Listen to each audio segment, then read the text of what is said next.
Planet Earth, are you receiving? Over.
JTV 0158 on the UK side 3103 2026. Let's get you.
Nature at its finest, you may find it very difficult to find anything more perfect than nature.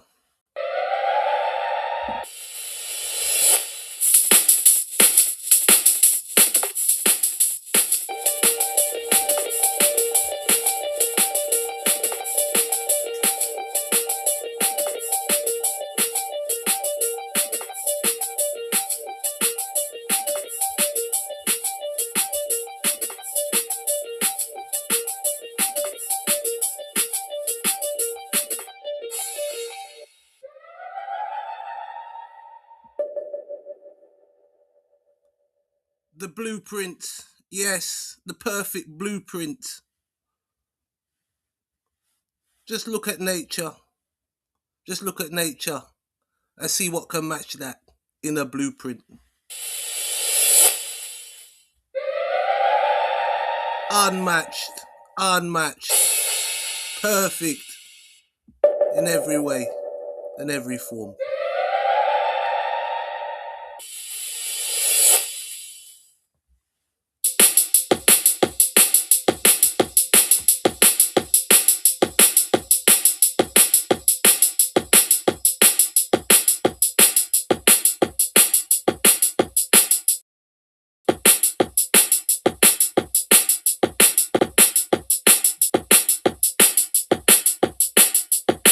The part of nature we're looking at today, right? We're going to be bouncing back and forth, freestyling if you may. Rifle.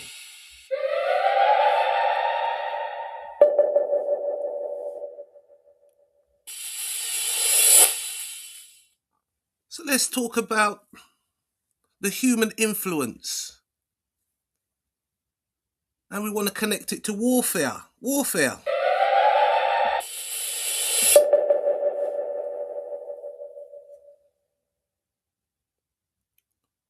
So we've got words like significance, is how military actions reshape the natural environment. Let me get it up so we can read together. 1 second now.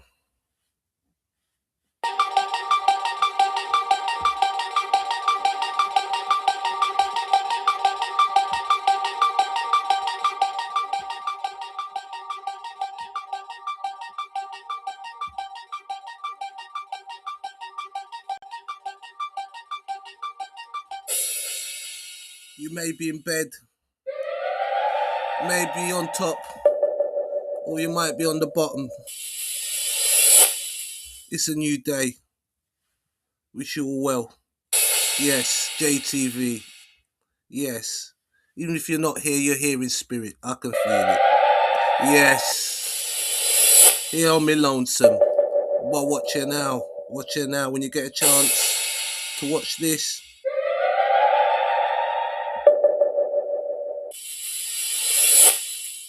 You're going to know all about how nature shaped the military and all walks of life. All walks of life. Everything is mirrored off nature. Everything.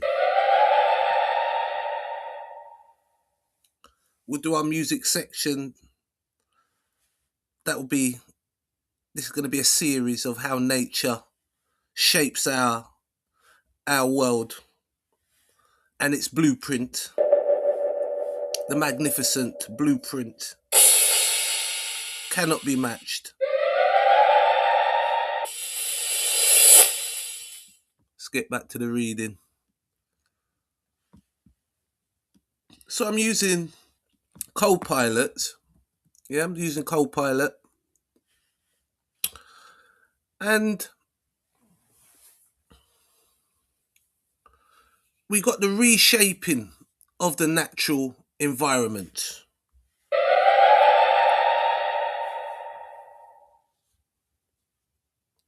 In fact, military's actions reshape the natural environment.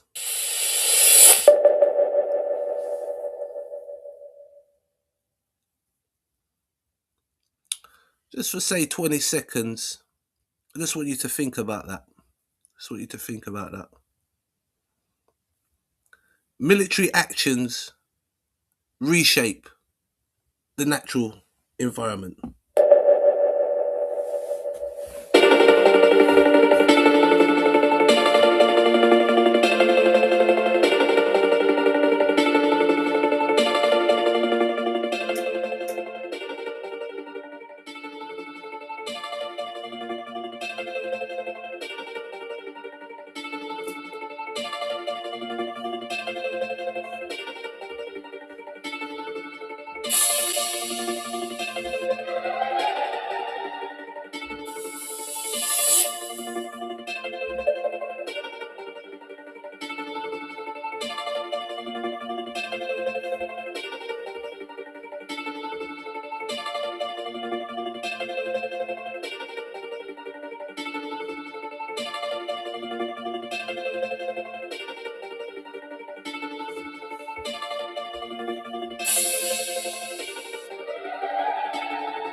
So we also have often causing long-term ecological damage. And below, clear real world examples showing how human warfare affects nature based on documented conflicts and environmental studies.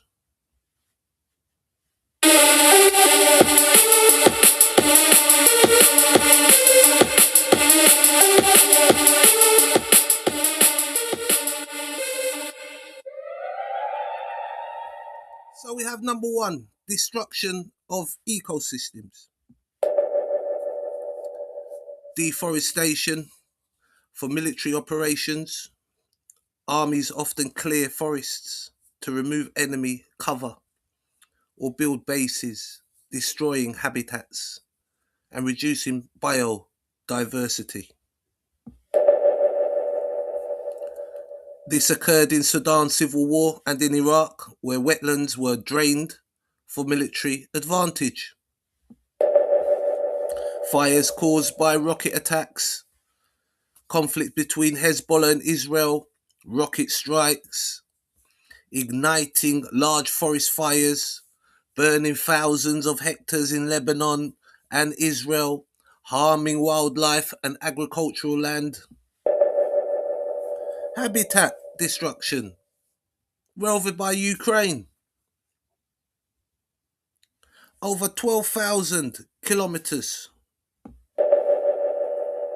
of nature reserves have become war zones, with fires from shelling destroying more than 100,000 hectares of forests and grasslands.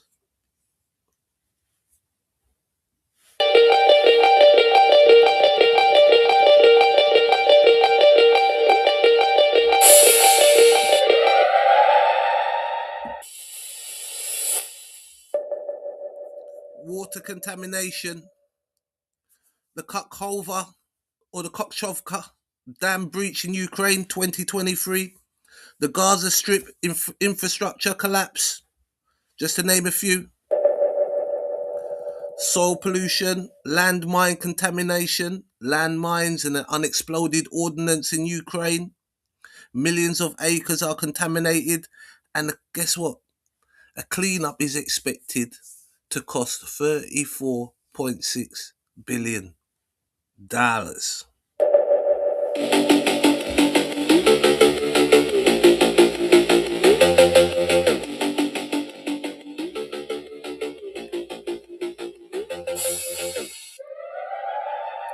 Let's hope they use the money to some good and plant some trees and not plant it in their pocket. Rifle. Air pollution. Kuwaiti oil fires from the 1991 Gulf War. We spoke about this in my earlier lives. Check it out if you haven't seen it yet. Smoke, yep, from wartime forest fires, Lebanon and Israel again.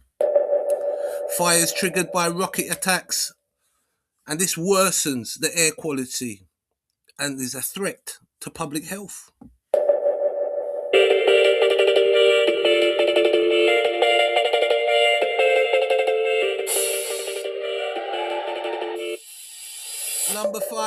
Number five,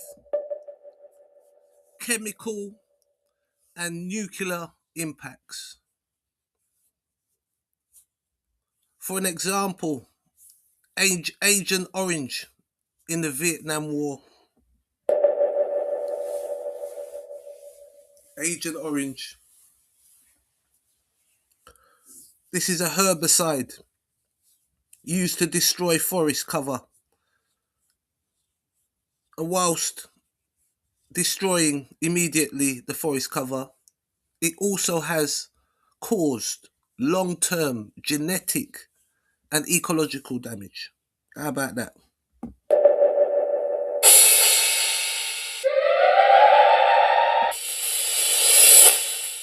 What about a nuclear fallout? Modern nuclear weapons pose catastrophic environmental threats, including nuclear winter and long-term radiation contamination. Want some of that, dear?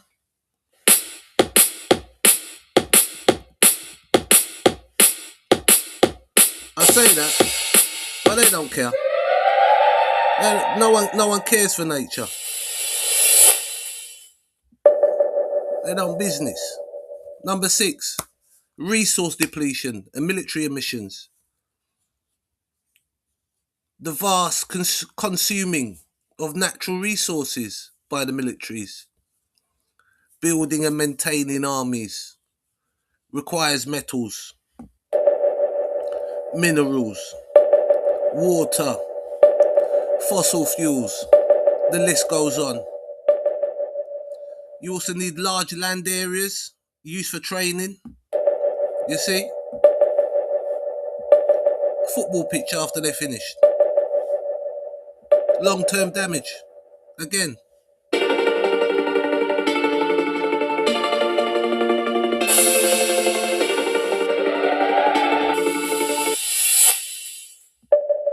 Number 7, infrastructure damage leading to environmental collapse, urban destruction in Gaza, flooding and industrial contamination after dam constructions.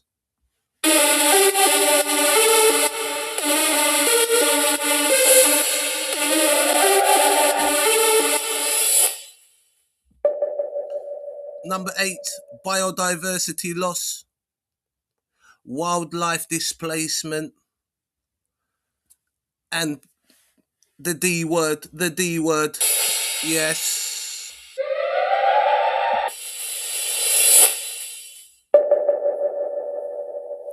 Marine ecosystem damage, toxic runoffs from warfare, yeah, dam breaches, oil spills, fishes, coastal ecosystems, coral reefs. The food chain is disrupted. Pure devastation. Nothing but devastation. So it's asking me if I want a summary for a school assignment. I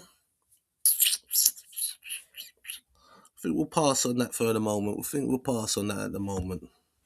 Commercial break.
So I've put in to the AI, and this is Copilot I'm using, accompanying me on the live stream. Copilot. So I thought, let's have a look at the 10 wars with with the worst environmental damage.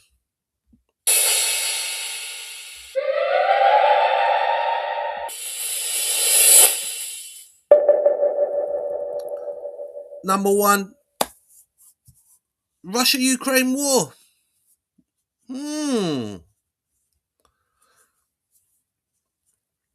So over 12,000 kilometers of nature reserves turned into war zones. Yeah.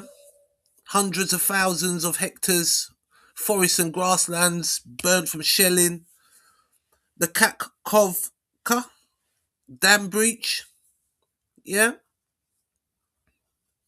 It's caused massive flooding. Yeah. Toxic chemical release and destruction of wetlands and marine ecosystems. Well, I'm quite surprised with that. That's actually come to number one. I'm not sure if this is dealing with modern times. I did ask it to connect it to current events. But nevertheless, I feel that's quite shocking because of the brief time. I mean, we've had 100 years war. Yeah, when the Europeans get going. Never mind black on black. You want to check the white on white. When they start doing it, boy, they don't ramp. They don't play around.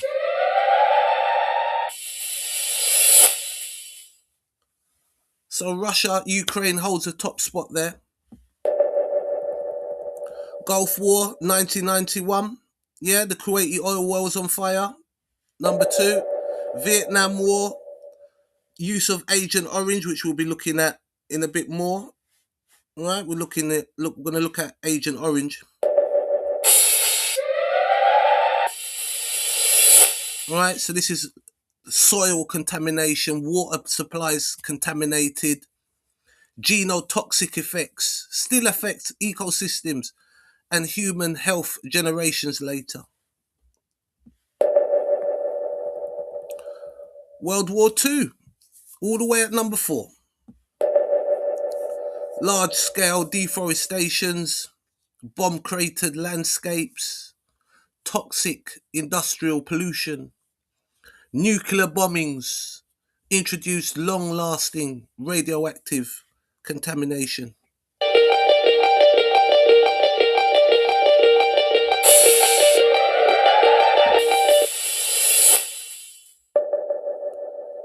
Syrian civil war.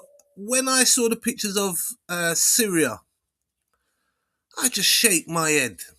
I said, I mean, just smashed up buildings.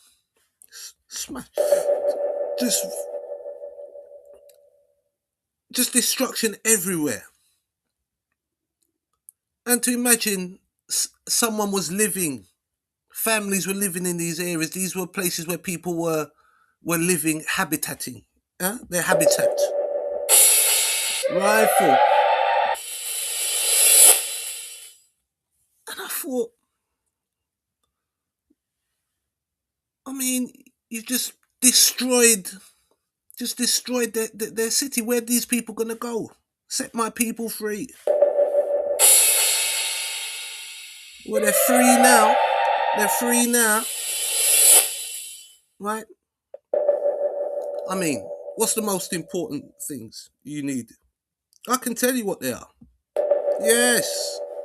Afro Unu told me about that. Yeah.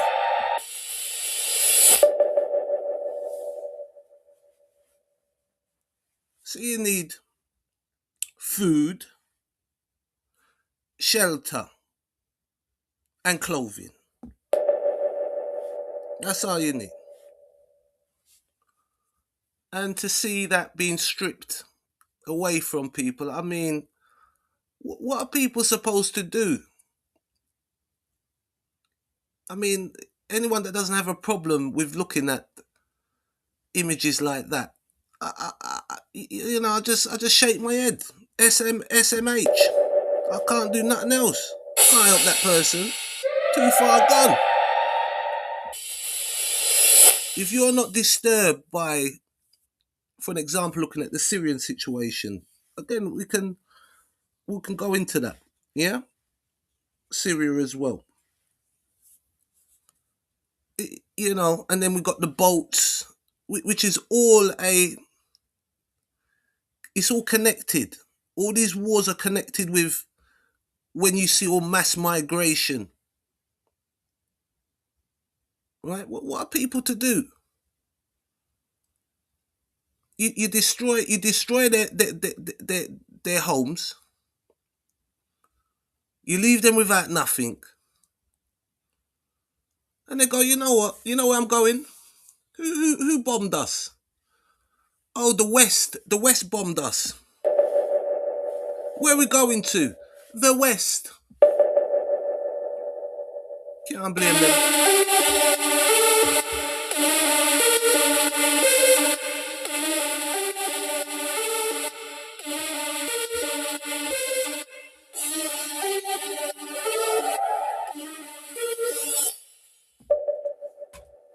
You can't blame them.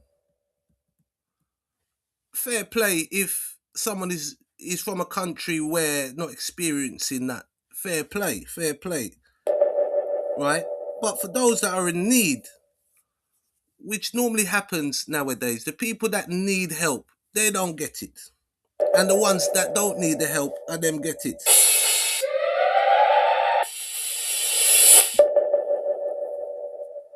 Number 6, Iraq War, 2003 to 2011, right? Just yesterday.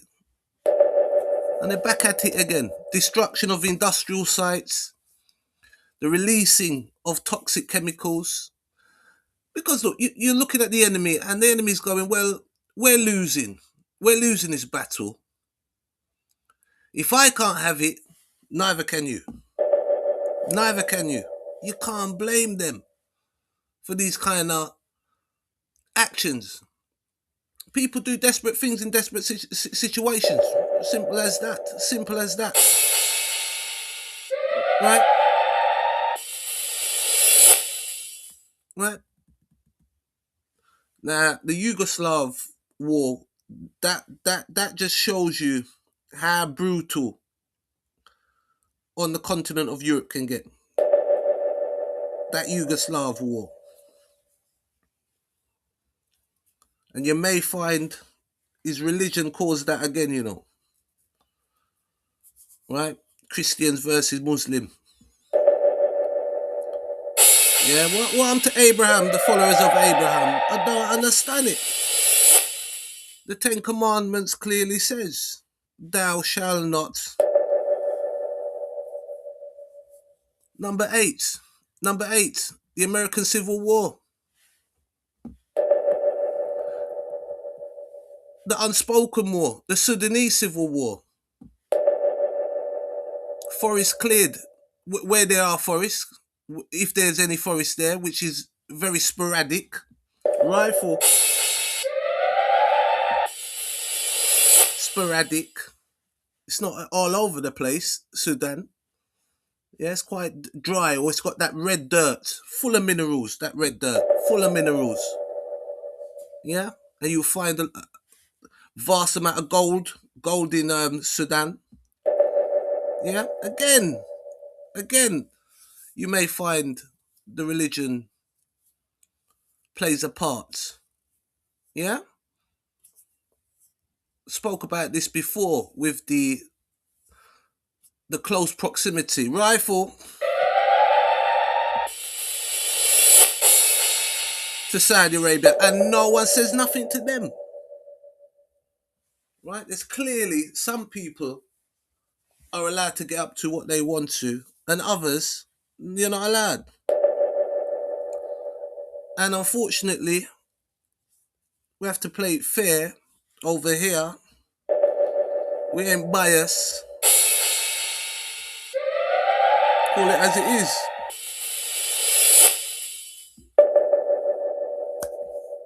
You got Iran, and they know what's going on in the Middle East. You can say Iran runs the Middle East. It's a top country down there. Well, Libya was in Africa, so yeah. But I think out of all the nations in the Middle East, if it wasn't for oil, there's not much going on for them. I'm just being real. Now you find the Iranians, a whole heap of things going on with them. The old Persians. Not to be played with. You got a quick comparison table coming up, and I'm going to play something for you.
So you've got your quick comparison table on your screen right now.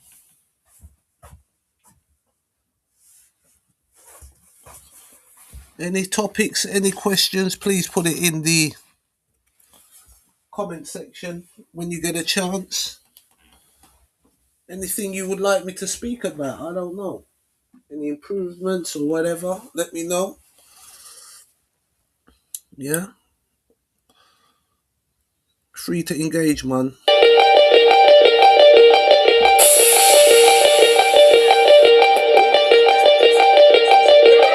That's his teeth.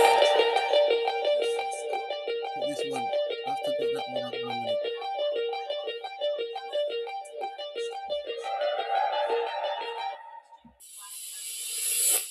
Oh, I'm gonna add that to my show after this. Woman teeth the woman money. 300 grand, from a pensioner. You imagine? And when you look at these people, even though they steal the money, I mean, even when they dress up or you look at them, you think, where did that money? What did you use that money for? More money than sense. I just wanted to have a look at Agent Orange. Agent Orange.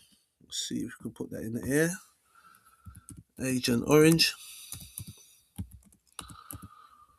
Let's see what's saying. I've got a book on Vietnam. What one is it?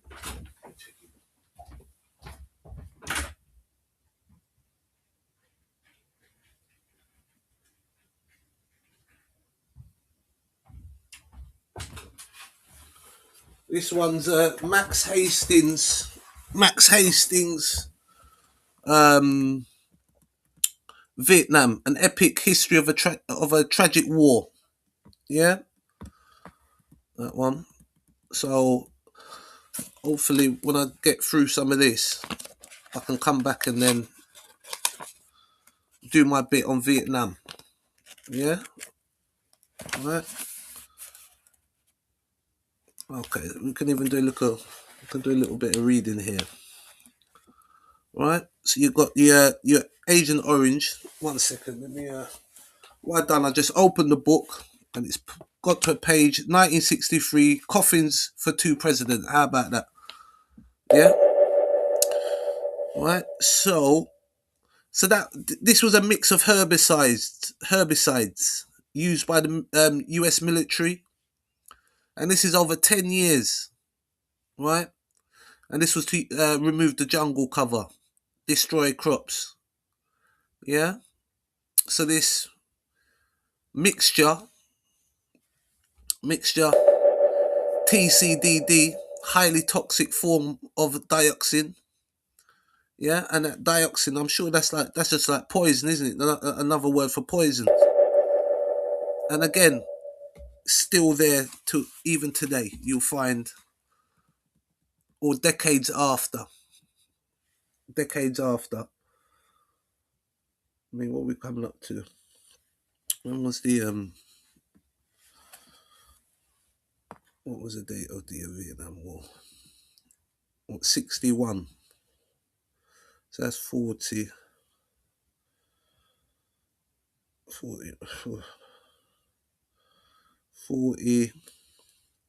So it's over 60 years ago. So that's not I wouldn't exactly say that's, right? 60 years. So you got Operation Ranch Hand.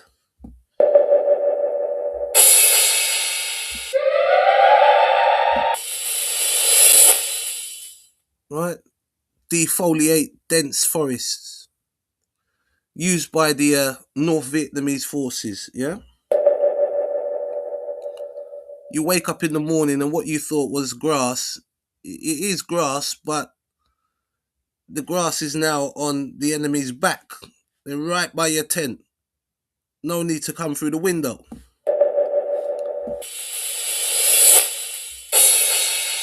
Dangerous little bastards.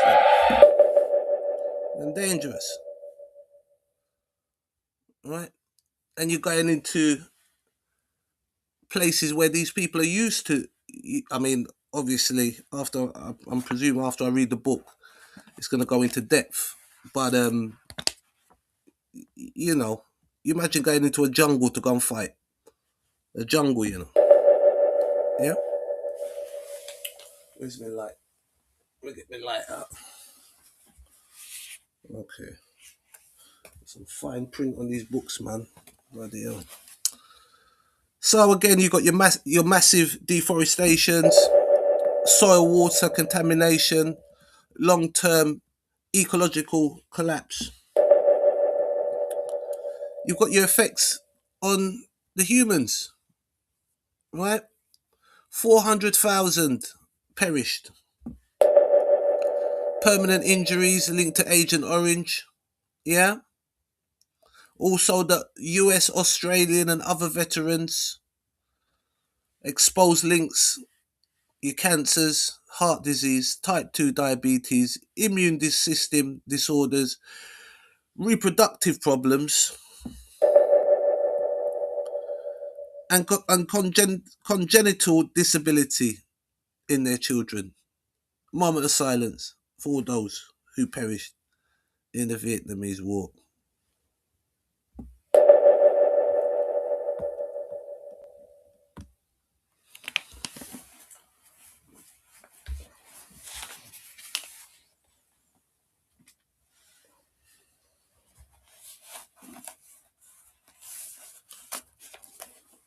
Now, briefly, we're going back to 1963 here in the book. Yeah, it's called The Small Battle, Big Story, APBAC. So, alongside the swarms of American advisors, diplomats, flyers, special forces, electronic eavesdropping, and spooks setting up shop in Vietnam, even more journalists came. Men and a few women who would exercise at least as much influence on the story as the warriors and politicos. The swelling press corps reflected an awareness among their employees that the investment being made by the US deserved more attention at the sharp end. Right? So you got your Saigon Bureau. Got not quite the A team wannabes.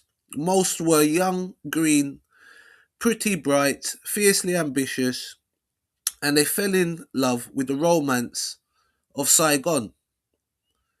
Men like David Halberstam of the New York Times, Malcolm Brown, and Peter Arnett of AP, Francois, Franchos or Francos Sully of Newsweek, Neil Sheehan of UPI, who shared desk space with Halberstam, became close friends. So Sheehan was in Japan finishing his draft hitch with the US Army when he persuaded UPI's Tokyo Bureau to let him earn £10 a throw pulling night shifts. Then the news agency in Saigon correspondent quit, and Sheehan got the job. He was Massachusetts farm boy born in 1936, strikingly handsome, who won a scholarship to Harvard before becoming a precarious alcoholic. After 61, he never touched a drink again, but he arrived in Vietnam the following year, still a little high on faith in the United States. Born out of his elevation to the Ivy League, that would be sorely tested during the years that followed. Saigon was a nice place that hadn't been mocked up by Americans. Mucked up. For the 6 months, I was not at all afraid. I thought it was thrilling. Skiing over rice paddies in a helicopter. I was a child of the Cold War. We all felt the same. Americans could do no wrong.